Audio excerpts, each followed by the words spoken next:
16 updated teams for Furina. Quick disclaimer though, there's no particular order to the teams here. Strong teams, niche ones and popular comps are all spread about randomly, so check all 16 out. Now let's get into it, starting with one of my favourites of the bunch. This mono hydro team has a lot of benefits. The first being, 3 of the characters here benefit from the extra HP from the hydro resonance. Secondly, there are 3 damage dealers, and Shalonen's Shred and buff from the 4-piece scroll set is pushing the damage from all 3 characters higher. The team's also comfy with Shalonen's healing. You can always go full mono hydro with Kokomi instead of Shalonen. It'll mean less buffs, but she contributes towards the team's DPS with her own damage, which Shalonen won't be doing. C0's C2 also reduces the opponent's hydro resistance by 15%, which makes it even easier to deal damage with this team. I understand some of you are free to play and might not have all those characters, so a more achievable version of that team for you might be this one. Swapping in Barbara as your healer gives you less damage but a nice chunk of healing on a burst. Her C2 also gives the on-field character 15% hydro damage bonus. Yelan makes a nice driver, she'll benefit from the damage buff from her own burst, and she can hold Vivonia's Warbow to give particles to the team. Alternatively, you could drive with Barbara, and while her skill's up, you'll heal the team just like Kokomi, and you'll be able to keep giving Furina fanfare stacks. If you don't have Yelan and want to make it even more free-to-play friendly, you could throw in Sucrose as the driver instead, and she'll provide the team with a viridescent Venera shred, but I prefer the team with Yelan if you do have her. Nouvellette has a lot of teams with Furina, but I like this Freeze team. Prior to 5.1, people running with Furina, Kazuha and Zhongli. Shalonen in 5.1 replaced the comfort of Zhongli's shield with healing, big buffs and even more resistance shred. Lali in 5.3 gave us a bit of that interruption to resistance back while still retaining the scroll buff as well as her own resistance shred. Escoffia, rather than replacing a sustain unit, would be another sustain that instead replaces Kazuha. You lose around 40% elemental damage as well as 40% shred from VV and one of the elements for Nouvellette's charge attack buff in his passive. You gain 55% shred to both Hydro and Cryo, another source of big damage, more healing for fanfare stacks, as well as the Cryo resonance for crit rate.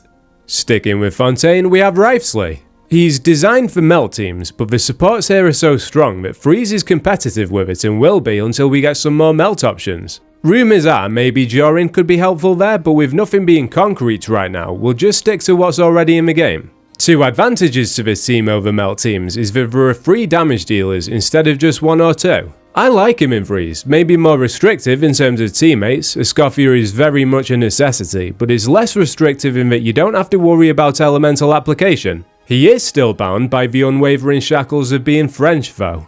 I actually like Kanich with Furina, you get a burning aura and Furina vapes. For whatever reason, Hoyoverse decided, you know what, let's only have 1 pyro character for the pyro region. Fortunately for us, Mawika is a strong one. She's given us more damage than you'd get from Xiangling, and you don't need a bunch of energy recharge, which is a massive relief. She has a nuke on a burst and a skill that keeps off-field pyro application consistent, and she even buffs Kanich after she uses a burst. If you want your Kanich to deal as much damage as possible here, you should give Mawika 4-piece Cinder City and Furina 4-piece Deepwood. I can't be bothered with all that though personally, so I've just got Furina on Golden Troop and Mawika on Obsidian Codex as usual.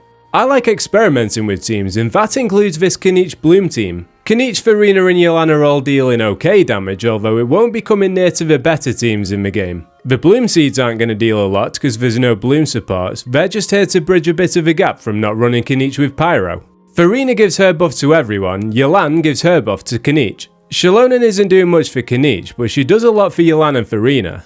It's also nice to not be restricted to a circle like the teams using Bennett. I've actually used this team in a lot of Abyss seasons, and when there isn't a specific mechanic like Hydro immunity, it's actually close to his burning teams. When it comes to Bloom teams, I prefer Xingqiu, but as a demonstration of Furina's flexibility, she can work too. The HP from the Hydro resonance benefits most characters here. In terms of a healer, your free-to-play options are Barbara or Yao Yao, 5-star options are Kokomi or Baizhu. Baizhu's comfy and buffs Dendro reactions, but it ends up being a lot of Dendro application with Lauma. I preferred Kokomi. I recommend Deepwood on Lauma, but the Serenade holder's a little awkward. I went with Kokomi, but if you're using Baizhu, you can give him Deepwood and give Serenade to Lauma. I don't think it's the best Bloom team in the game, especially with it not having Nahida or a Dendro resonance, but it works. I would recommend Xingqiu or Nahida over Furina though.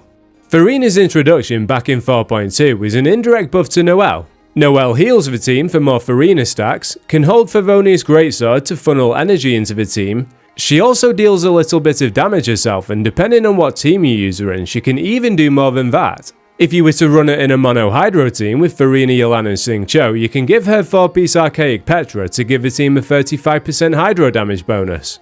If you'd rather build Noelle as a DPS though, you can go with Xilonen and Bennett. With 3 healers and some crystallized shards, it'll be a comfy team too. I don't have Chiori, so I can't speak on how she performs with Noelle, but I imagine throwing her in there with Albedo will be a fun team. Sticking with Geo, is Ito in Escofia's strongest teams? No. Is she in one of Ito's strongest? Honestly, I'd put this up there with his mono Geo variants. Pairing him with Furina gives him big value, but finding an optimal healer is an issue. You can run Bennett, but Ito already gets so much attack from his burst. Xilonen means you have to drop the Geo support.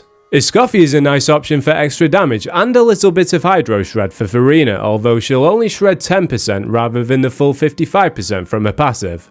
The best use of Furina is probably with Skirk. You'd simply run the pair with Escoffier and a flex, usually Shenhe or Yelan. Is one of the most meta teams in the game as of right now, with Mawika teams being the only ones stronger than it. We're not sure if we're getting Luna Freeze yet, we'll likely find out when we get more info on Columbina's kit, but even then, I don't see her raising the ceiling for this team much higher than it already is. The biggest criticism of this team is its lack of flexibility, and your Furina alternatives aren't anywhere near as strong. She also enables Skirk to hold Marechaussee, so if you want to play Skirk, you should at least consider Furina. Another character that gets criticism for lack of flexibility in team building is Flynn's. The Hydro slot isn't an issue though, with Aino more than capable of applying Hydro, but if you don't like her, or maybe you want to use her with Nefer, Furina's an easy alternative here. You don't need to pop a burst, because Flynn's doesn't need the damage bonus, and you only need to use a skill once every other rotation, because Flynn's team durations are short. It won't be Furina's most popular team, just an option for Flynn's havers. A character that doesn't seem to get much love these days is Xiao. If you like him though, Furina's in his best team. Giving Xiao 4-piece Marechaussee in this team makes it so easy to build crit rate on him too. Pharazan goes into the 3rd slot and then Xian Yun is your healer.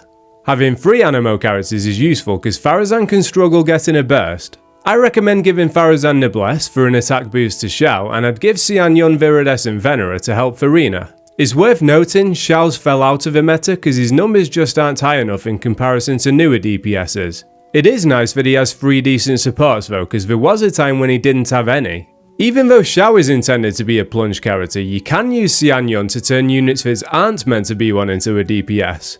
Furina is currently the best unit to pair with Xian Yun. Her fanfare stacks give a nice damage buff to the on-fielder, and she contributes a bit of damage herself too.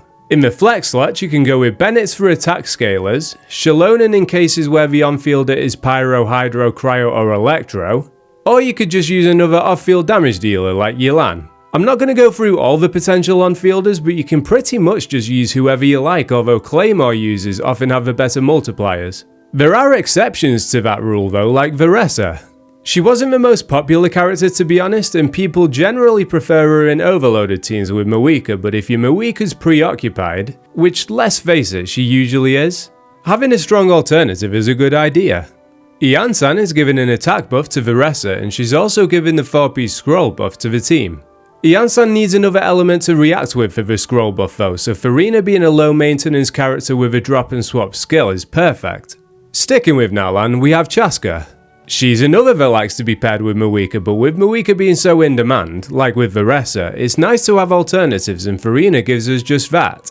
I like them with Seat Lally and Bennett, but you can also swap units out to drop in someone like a Nefer in the current Abyss with the Lunar Charge buff. I think Chaska overall is an underrated unit, and she's had strong synergy with Furina since she dropped, and that still hasn't changed even after a year. The damage bonus she gives Chaska is especially useful because you run Chaska on an attack goblet with a dealing damage of different elements. This means she's losing out on the damage bonus your goblet usually gives, so Furina covers that.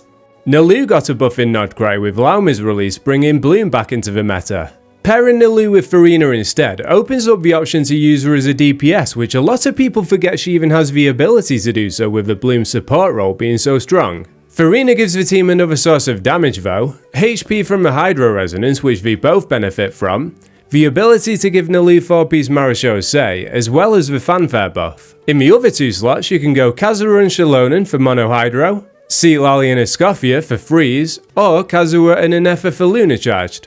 With Shallonen and Escoffia healing for so much, whichever you go for will be enough to keep your HP above 90% most of the time. This means you can even run Harbinger of Dawn on Naloo as a free-to-play option. Overall, some theory crafters are arguing that Furina's fell off, but I think given the flexibility and the fact she can enable otherwise bad units to do good, I can't give her anything less than a 9 out of 10. I'll be dropping a similar video with teams for Nefa when her banner goes live. Subscribe if you want to see that one and take it easy.